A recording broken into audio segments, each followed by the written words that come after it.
Hi, I'm Maria Theohara Silvello on social media. Welcome back to Server 50 podcast on Soul Organized Style. Grab a cuppa and relax with us. I'm not the average sewer. I'm the average everything else, but I'm not the average sewer. And for me, it's really nice to have such a broad mix of different people. Sewing is for everyone. That's Mitch Bridgewater. Mitch was on Series 8 of the Great British Sewing Bee. I'm really thankful that Mitch has agreed to be on the podcast today for Server 50. A big shout out to the podcast's Patreon supporters. I'd love it if you could join them in supporting this podcast each month so that I can continue to provide it to you for free. Let's listen to Mitch now. Hello? Hello. I can hear you now. Success. Honestly, Zoom just throws me some days. Oh, technology, who'd have it? Oh my goodness. I have to tell you, I actually watched your episode yesterday. Oh, did you? I did. When you were selected to be on the Great British Sewing Bee, we'll only touch on this for a short while because we want to know about you. What was the process like to get there? Going on the sewing bee is quite difficult to get onto the sewing bee, and I'm sure you've heard from other sewing bees about the process that you go through. My year was quite different to a lot of the other years because we were the only, and touch wood, I hope we're the only year that ever has to do the process during COVID-19. I agree with you. So an awful lot of what we did was over distance. For us, there were 4 rounds of audition to get on the show. First was a written round, which actually I was never going to apply to go on the sewing bee. I took up sewing during the first lockdown. I taught my wife how to bake and make cheese, and she taught me how to knit and how to sew. Sewing is the one that really stuck. And she said, "Oh, actually, you're quite good at this." Well, that's good. I said, "Well, thank you very much." She said, "You should go on the Great British Sewing Bee." And I said, "No, I've only been sewing for 3 months." I came home from work one day and she'd started filling in the application form. So that's how my journey got started. She filled it in and I said, "Right, okay, I'll apply." And I thought that would be the end of it. Then you get the phone call from the BBC. "Mitch, we really liked your application. We'd like to hear more from you. Could you send us some of your makes?" I sent pictures down and I sent a couple of small garments that I'd made. I'd recently made a little dress for a friend's little girl. So I sent all that down to their head office in London. Well, that's good. It all came back and I thought, "Oh, well, that's lovely. I'm flattered that my application's been well received." Yeah. And then 2 weeks later, you get another phone call. "These are great. We'd like to invite you to the 3rd round of audition. And this is where we'll see if you can sew whilst being recorded." Now, in other years, you get invited down to a TV studio to do this with lots of other potential bees. But for my year, because of COVID, we were actually sent a camera to our home and told, "You need to find somewhere quiet that you can set up a little sewing area where we can see you iron and sew and cut out." Well, I've got 2 small children, a dog and a cat, so finding a quiet area at home was quite a challenge. So I actually sent all of my family off to my mum to go and stay for a night Good on your mum for helping you out. and set all up. And then a big brown envelope came and we were told we weren't allowed to open it until we were on camera. Right. We got called into a Zoom meeting, and in that Zoom meeting, there was a producer, the BBC's sewing expert, and then in my group, there were 8 other potential bees. And they did numerous sessions of these. I think the year I went on, there were over 8,000 applicants. Wow. So they had a lot. We opened the brown envelope on screen, and that was the first time we saw what we were going to make on camera. We'd been told beforehand that we'd need 1.5 meters of fabric and that we'd need a zip. That was all we were told. So I'd done a little bit of guessing what we'd be making. And luckily for me, it turned out it was a little girl's dress. Excellent. I'd already practiced making a little girl's dress recently. So you do it like a dry run that you would see on the Great British Sewing Bee on the TV. You have to talk with the producer about what you're doing. They want to hear about any mistakes and things as you go along. And I think we had 2.5 hours on the call, which isn't very long. So that's sort of to put you under pressure to see how you would do under the time constraints of the Great British Sewing Bee. And I was the only one in our group that actually finished the dress. Great work.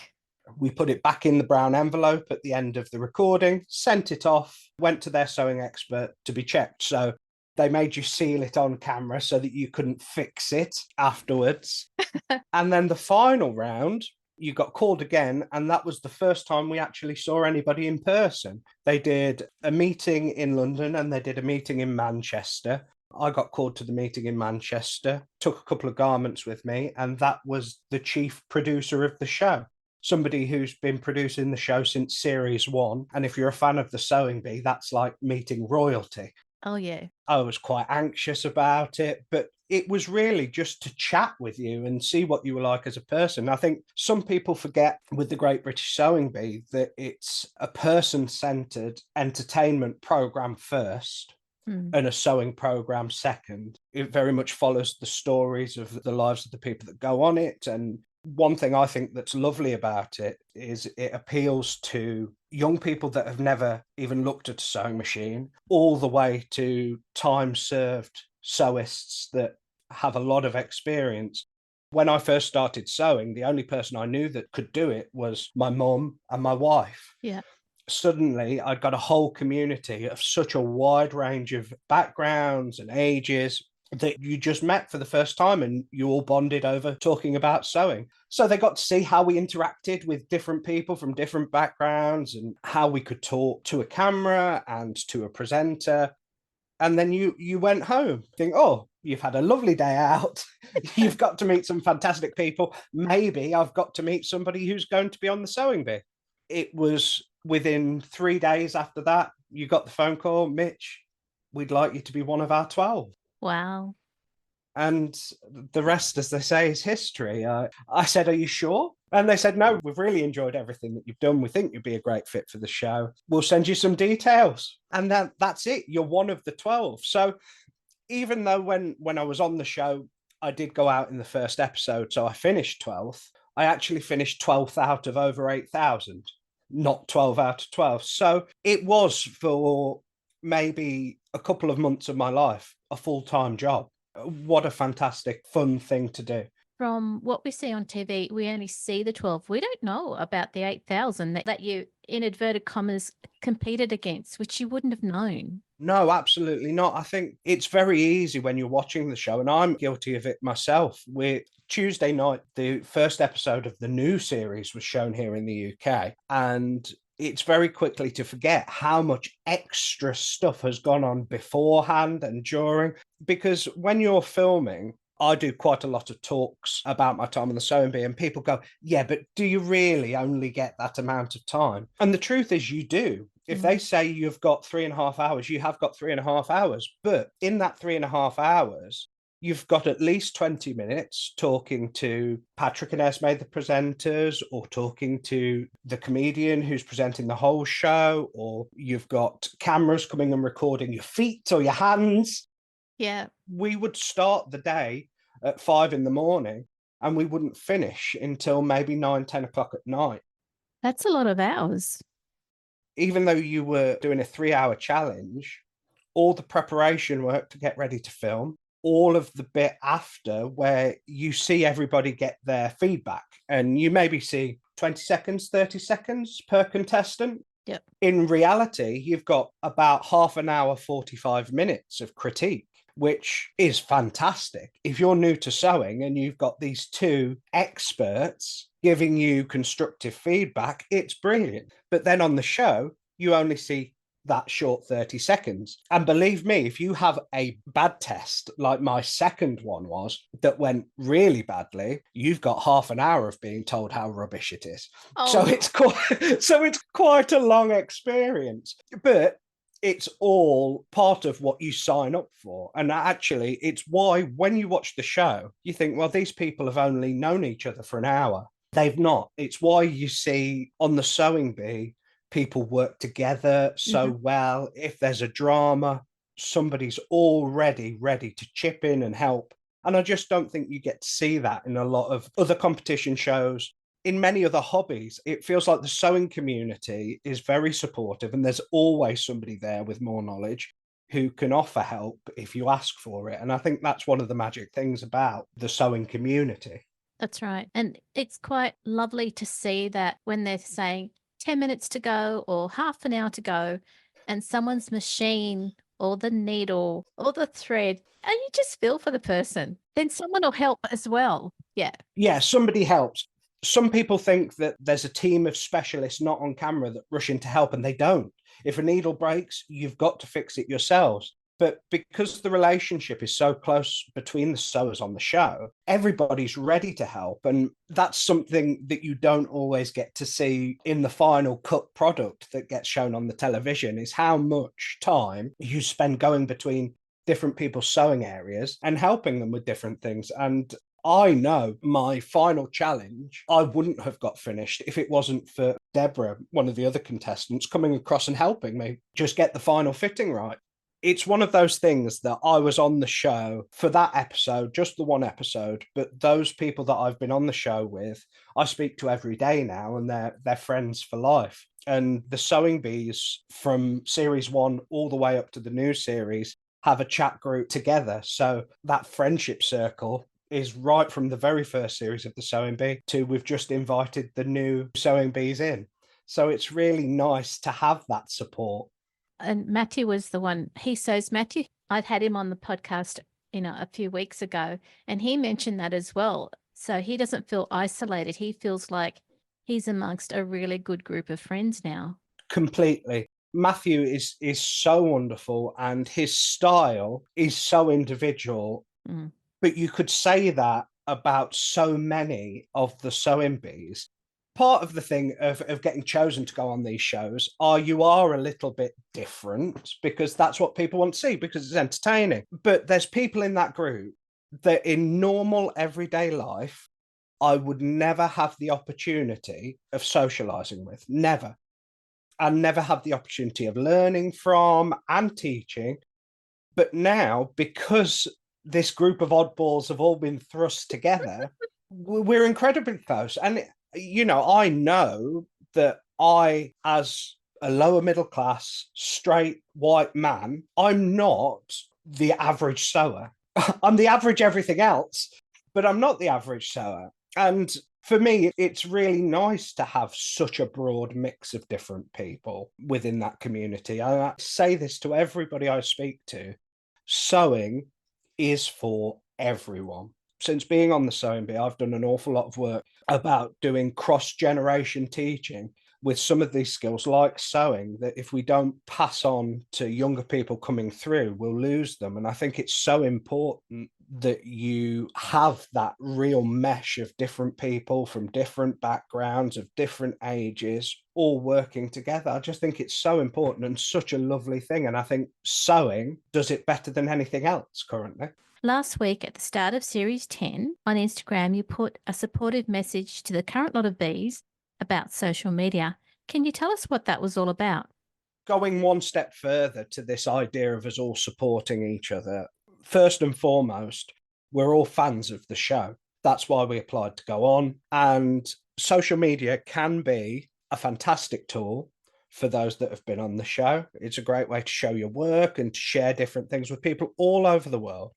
I'm talking to you from the opposite side of the world. Yeah. It unites us all in that way. But it can also be really challenging because when you're on the show, because people don't see all of the hard work that you put in, I don't think they appreciate what that person who goes out first has had to go through, and the pressure and the work. And you could be the best sewer in the world and go out first on the Sewing Bee, because the show isn't necessarily about how good a sewer you are. Mm-hmm. You have to have a wide set of skills and be able to do things quickly. I am very much a slow sewer, naturally. I like to do a bit and go and have a cup of tea, go and walk the dog, have a chat, watch an episode of something on TV, and then go back and sew. So to go on the show and do it in the way that it's filmed and the intense nature, I think people forget that. So for me, I wanted to put a message out to the newbies, just saying, hey, look, we love the show. I think you're all amazing people for going on it. Yeah. And just enjoy it. And my message at the end of that post I put on social media was enjoy this time, take the positive and keep doing your thing. That is the most important thing. One thing that is telling about the Great British Sewing Bee is that everybody I've spoken to from every series that's ever been on still sews, still loves the show. And I think it could very easily alienate you between social media and sewing under pressure. That I want to just remind people when that initial wave of fame, that small amount of fame that you get at the very beginning, good will come with bad, but the good lasts a lot longer than the bad does. That was about that. And I'm in the very exclusive club of people that were knocked out first. And it's hard because I watch my episode back. I've only done it once. And I'm proud I applied. I'm proud of the things that I tried to do. But also, I know that what I made on there is not how I usually sew. And I know that I make things that I wear all the time that are much better put together. I make things for my wife that are much better put together. So it's just reminding them and reminding everybody that what you do on the show doesn't necessarily mean you're a really good sewer, really bad sewer. Just enjoy it for what it is, and that is entertainment. And I think if you look at the show, every year the viewing figures go up and up and up around the world. It's sold to more and more countries. And one of our big chain shops of crafting over here did some research a couple of years ago, and it was on the sale of new sewing machines. And they asked, what's inspired you to take up sewing? And the Sewing Bee was mentioned. And I just think that's fantastic. Again, it goes back to when I look online and I look at some of the discussion forums, a lot of people say, oh, we'd like to see a lot more technical skills and we'd like to see more teaching on there. And I completely understand that. And I think that there's definitely a place for that. And there should be more programs about sewing and crafting. But I think the Sewing Bee is that gateway drug to a life of sewing, because sewing's not a hobby. Sewing's who you are. I always tell people I'm a fabric collector first, and then I sew after that. And it's very much a lifestyle. I can't go anywhere without looking at something somebody's wearing and thinking, oh, that's magic. It's definitely a life. And you look at the forums, and the Sewing Bee really does get people that have been out of sewing for a while. It makes them feel joy about trying again and getting back into it. We hear that on the podcast often. And it also brings new people into it. And I think that is so important, because you need both of those people with lived experience and people with no experience. That's how the community grows and gets better and richer. That's right. I'm a long-time sewer. So when I meet someone new and they're making something, I actually have to sit there going, hang on a second, what's their experience? So don't judge it. Yeah. Just accept that they've got a different point of view and this is what they've done. And that's great. And so it's always, you've done a great job. And they have. Absolutely. And sometimes it works, sometimes it doesn't. But that's learning. Yep. You can't learn unless you get it wrong. I should learn an awful lot by the amount I get wrong. And even this week, the new series, and I won't give any spoilers to any of the listeners. No, don't. But one of them has done something with making their own fabric that I've never done and I've never seen done before. I know it must happen, but I've never seen it done. They injected so much of their personality into making their fabric. It's made me want to go and try it. If something on anything makes you want to go and have a go, that's brilliant. So I'm guessing that you wouldn't have done anything differently from your time on the Bee. If I was to go on the Sewing Bee again, I don't think there is a way you can prepare better for it. Yep. I tried sewing lots of different garments, and I really gave a go to some things that I've never made before. And I think that's important, especially if you're going on the Sewing Bee as somebody who's fairly new to the art. But one thing I would do is I would try and focus more on enjoying my time with the other people than focusing on the anxiety of, oh, I've got an hour to sew this garment, because it's such a fabulous experience. And actually, the things that I took away from the show were the friendship and were the new community that I've entered, but advice from the judges like Patrick and Esme. Yeah. You would pay thousands and thousands to get that in any other walk of life. And I got that by being on the show. And I'm really grateful for that. So I would ask more questions if I was on again. I think that is the only thing I would do differently, is I would ask Patrick and Esme more questions, because it's all about learning. Every day is a school day, and they're two brilliant, experienced people from the industry, especially Esme, who has made for multi-million-dollar films and celebrities, and has partied with David Bowie and has lived such a life. Those are the people you really want to learn from. If you've never done anything with media before, it's such a strange world to go into TV. When you see on camera the 12 sewers, the 2 judges and the presenter, you think, oh, there's a cameraman in there, obviously, and there's someone doing the sound. No, there's about 8 cameramen. There's a director. There's a dozen people doing sound.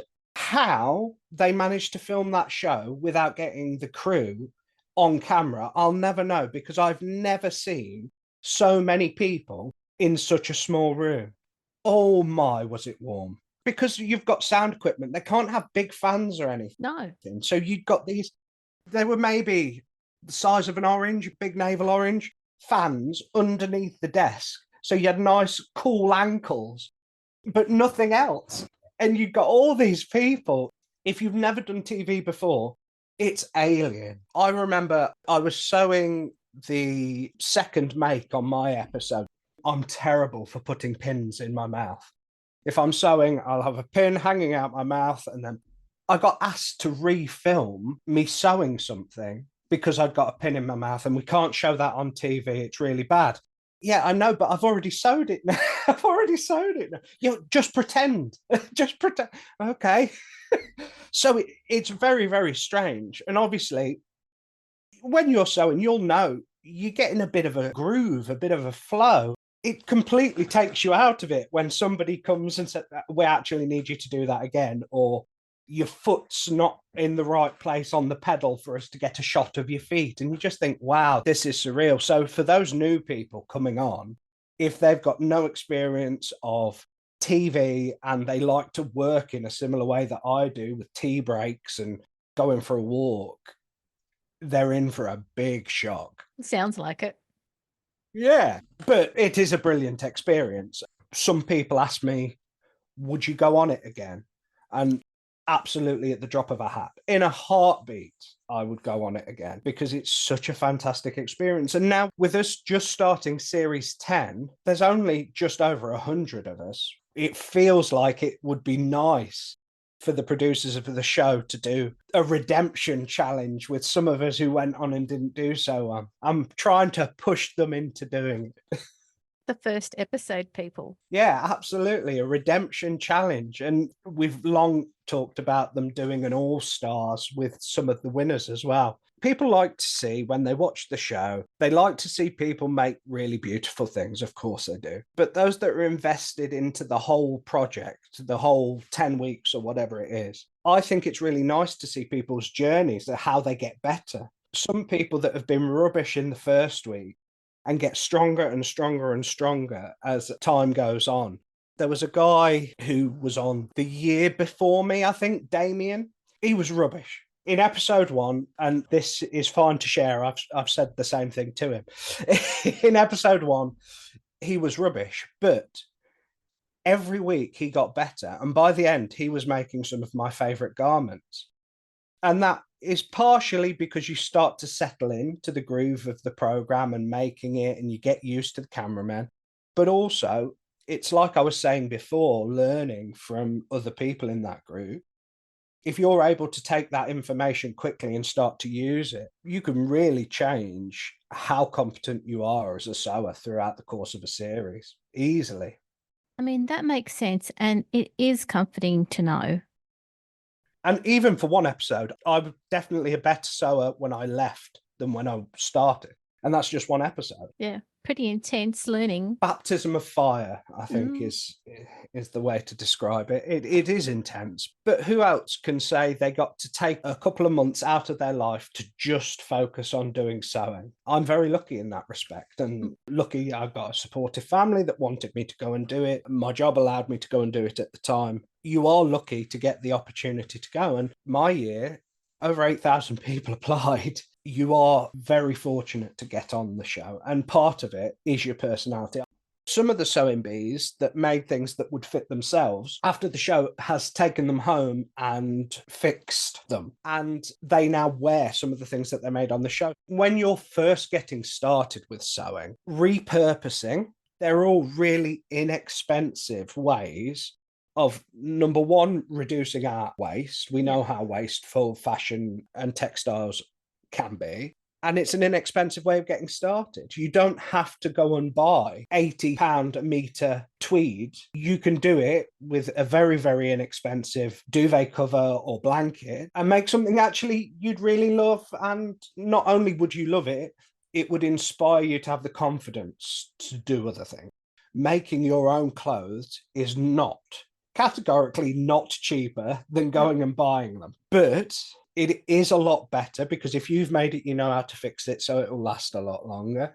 And two, you get to decide the quality of the material. There's less pressure on you if you make a mistake on an old duvet than if you make a mistake on the world's finest tweeds or silks, you know? The loss of what you've done is a whole lot less. You know, it's not a huge outlay. You're reusing, repurposing what was probably going to go to landfill anyway. There are opportunities out there to pick up some dead cheap material secondhand. Car boot sales and secondhand shops are everywhere, and it's more important than ever to try and be a little bit mindful with what you use if you can. Okay, so I'm not going to ask you about Linton Tweed because you're a Cumbrian local. Oh, I love Linton Tweed. I've known about Linton Tweeds for a long, long time. Yeah. And my wife said, don't tell people why you know about Linton Tweeds. I knew about Linton Tweeds before I was into sewing ever, because they've got a cafe on site. Yes, they do. That does the best cakes in the city. So I knew Linton Tweeds as the cake place, not as the...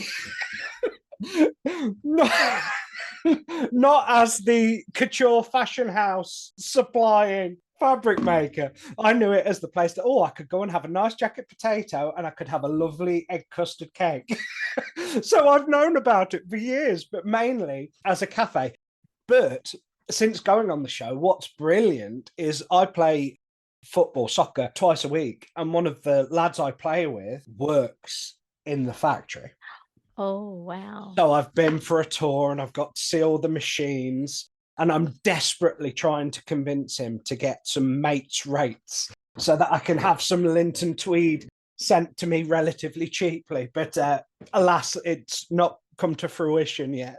Oh, it's a fabulous place. And it's amazing how much of it, all the design and everything at Linton Tweed, is still done by hand. I know. Just magic. You can see why they supply some of the best fashion houses in the world. I love a French style jacket in Linton Tweed. I don't think there's anything better. Mitch, before we finish up, for other men who want to learn how to sew, what advice would you give them? If you're a man that wants to sew for the first time, don't be put off by being a man that wants to sew for the first time. I think it's important to remember that sewing is, to really simplify it and break it right down to its basics, a big, soft jigsaw. And anybody can make a big, soft jigsaw. It just takes time and patience. If you want to sew for the first time, don't expect the first thing you make to necessarily be wearable, but use it to learn how to use the tools. Then your second one will be something that you can go out in. Always start by using a simple pattern. Use a big supplier. There's nothing wrong with doing that.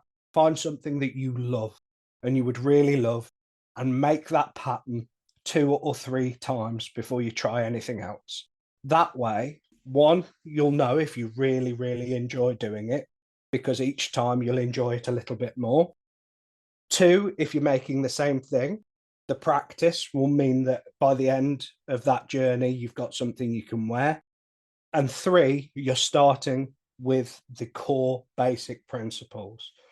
You're making something from a pattern that is simple, that you can wear. In terms of making clothes, that's the only way to start. If you start with something too complicated, you're going to end up disappointing yourself and stopping yourself from making more. Make something simple. Make it lots of times. And please go and buy old duvet sets or pillowcases or blankets, anything that you don't mind sacrificing to make with. My children are just at the age where they're starting to sew with me. They like seeing the things that I've made. They went and picked a duvet set that was for their local football team that they really like, and it was inexpensive to buy. I made it and it was very personal to them because it was what they wanted. And they got the joy of picking something that they really wanted to wear. And I think that is important, whatever age you are. Make something for yourself first before you make it for anybody else, because then there's no pressure, and just enjoy it. I'm really glad that you've been able to move your children onto sewing in a way that keeps them motivated to still sew with you and do something that they enjoy. It's brilliant. I mean, with school and life, your creativity very quickly dwindles. I mean, my youngest, he's just turned 6. He's not old enough really to sit and sew a full garment on his own. Even from sort of 3-4 years of age, he used to come and sit by me when I was sewing, and he would press the pedal. Aww. And I'd just say, start and stop. It can be quite annoying when you're trying to make something relatively quickly, but it grows their interest. Yeah. When my wife applied for me to go on to the sewing bee, the big reason I said yes was for those boys, because I thought, if I can show my 2 children that you can put yourself out there and have a go at something you love, then maybe they'd do the same thing. For them, it was important for them to see their dad do that. The fact that now they're interested in sewing and it's something we can further bond over is just the cherry on top of the cake. Mitch, thank you so much for coming on to the podcast for Sober 50. I'm really hoping that the new people who are looking to be future bees take on the advice you've given us today, because it's been absolutely gold for them and for me too. So thank you. Thank you so much for having me. Have a lovely day today, and thank you for inviting me into your sewing room. Thank you so much for visiting my sewing room. Take care. Thank you. Bye. Bye. This episode of Sober 50 Podcast on So Organised Style was produced by me, Maria Thea Harris, with permission of Mitch, sound by bensound.com. Again, many thanks to the ongoing support of the podcast patrons and contributors. Their ongoing support enables me to develop this podcast for you for free. I hope you'll join them. You can subscribe to So Organised Style Podcast, but with an S, not a Z, on all good podcast apps.